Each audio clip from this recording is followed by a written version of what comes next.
হে আমার ভাইয়েরা, দেখেন নামাজ দ্বারা কিভাবে আল্লাহ বান্দার গুনাহগুলো মাফ করে দেয়।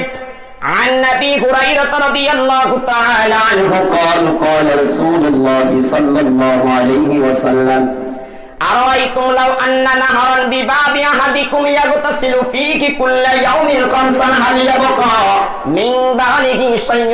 قالوا لا يبقى من درنه شيء قال فذلك مثل الصلوات الخمس يمحو الله بهن الخطايا।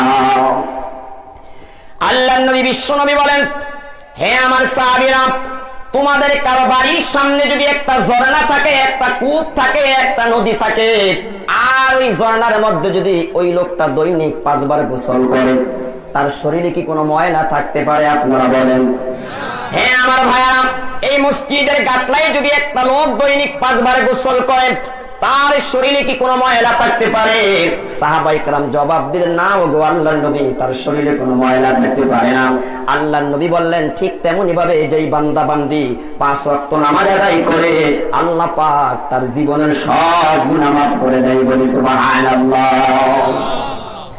আল্লাহর নবী অপর এক হাদিসের মধ্যে বলেন, আন নবী রাদিয়াল্লাহু তাআলা আন্নান নবী সাল্লাল্লাহু আলাইহি ওয়াসাল্লাম খরাজা ফিশ শিতাই ওয়াল ওয়ারাকু ইয়াতাহাফাতু ফাআখাযা বিগুসলিন মিনহা মিন শাজারাতিন। হযরতে আবু যর গিফারি রাদিয়াল্লাহু তাআলা আনহু বলেন, আল্লাহর নবী শীতের মৌসুমে একদিন ঘর থেকে বের হলেন। এখন শীতের মৌসুম কিনা কথা বলেন।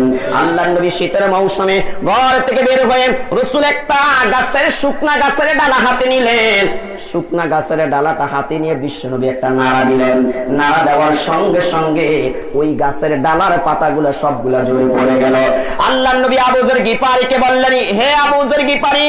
তিনি বলেন, লাব্বাইকা ওয়া সাদাইকা ইয়া রাসূলুল্লাহ।